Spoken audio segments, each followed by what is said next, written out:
et cetera, in reference to that. And what negative impact do you think that this had on your life? Well, I think the negative impact that it had on my life was it took me away. It took me off track. I wasn't able to finish and have the grades and apply for the colleges that I wanted to, or attend the things that I wanted to attend as a senior. I haven't been to prom. I haven't really did anything senior-wise, like senior week or anything like that. But I think when she said us naming our campaign Set Your Own Bars, even though that happened to me, I have always set my own bars. I have to want more for myself if no one else wants it for me. So we're just doing things with teens to get them out so they can be able to set their own bars. Like, it's a difference to set bars for somebody, but to set them for yourself and to want that for yourself is different. It's nothing wrong with having encouragement or someone to back you up, or just friends, someone to lean on, a shoulder or anything. So we have peace projects going on, and we're meeting every once in a while, and we're just coming up with strategies on how to deal with life in general.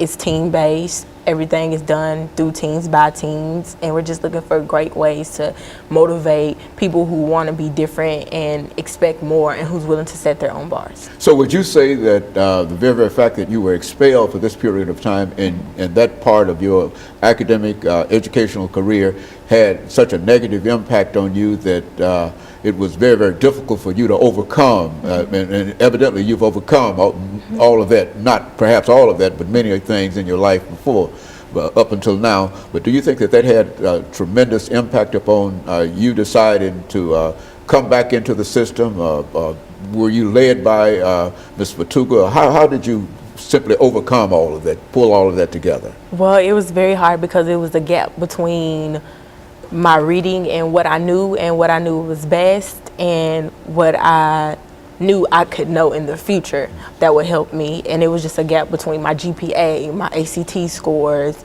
everything was just a gap. And it's like, how could you put something back together if it's a gap? So just coming back to school, it was difficult, but I knew it had to be done, because if I don't have my high school diploma, how would I manage to get a great job in the future, or go to college if I want to do that, or even receive a higher paying job? So it was difficult, but it was all worth it. Like, Rashida helped me out. It was a bunch of college students who talked to me, different people that I got to meet, and just to hear their side of the story and what they go through and how they didn't stop. I was just stay persistent. And so you think what you're talking about now can have a real impact upon a large number of other young people who might be caught up in this transitional school kind of situation? I think so. If they're willing to do it, then why not do it? It's nothing wrong with doing it with someone who's doing it like you want to do it, and just doing it together. So I think it will have an impact on them. But if you're not determined, if you're going to play around, those are not the people we're looking for. We're looking for people who's really willing to set their bars and do better in life. So that's the name of the program, Set Your Bars. In other words, determine where you want to go and what you want to do. Is that what we're saying here? Yes, sir. Where you want to go and where you want to be in life. How you want to be viewed versus how someone views you. Pastor Walker, and I think we've got about 3 minutes before we end this show for today.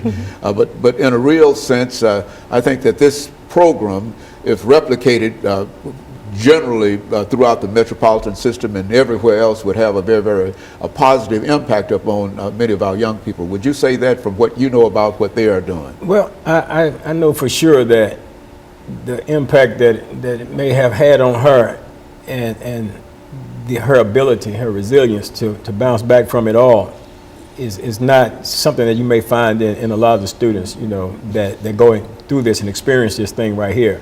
Fortunately for her, she has that within herself, and then she had a support system around her to help her to be able to navigate her way through this. And then they brought down the standards and stuff like that, even set roadblocks when she got back somewhat into the system. Now she's saying that, she's not been able to experience a lot of things that she would normally have experienced as a senior who had a determined mindset to excel in the things that she was in school to accomplish.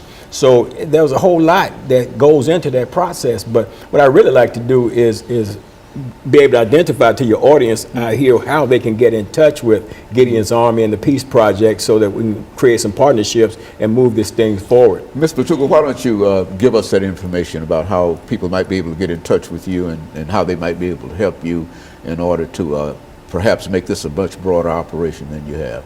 Thank you. Our phone number is 615-852-7530, and our email address is onearmyunited, that's ONE, armyunited@gmail.com. And so they can get in touch with you, and you've got some information that you can send out to them and sort of encourage them to do other things. Is that what you're saying? Yes, we have got work. We are gonna, if you call us, we are going to put you to work. There are so many things to do, from voter registration to volunteering with young people to hosting events. I mean, there's so many different things that can be done. So, Pastor, final comments. You know, and we need that help. We need that help. We need it from people who have children in the school system who are experiencing that. We need that help from people that have children in the school system who are not experienced that. We need voices from both sides of this thing, because this is so important, because it's affecting our children, and if it affects our children, it's going to affect the whole of society, because after all, we're saying that the children are our future. So if the children are our future, seem like we would want to be actively involved in nourishing our future so that we can have a hope. So I'm encouraging people to get involved. Call the number, you know, get involved with Gideon's Army, and let's make a difference. Let's do something instead of just sitting around complaining and talking about our youth. I mean, our youth are caught up in the school system, man. They're putting them on all kind of ADHD medication. Dr. Haney, when I was an intravenous drug user in the prison system, I used to shoot Ritalin.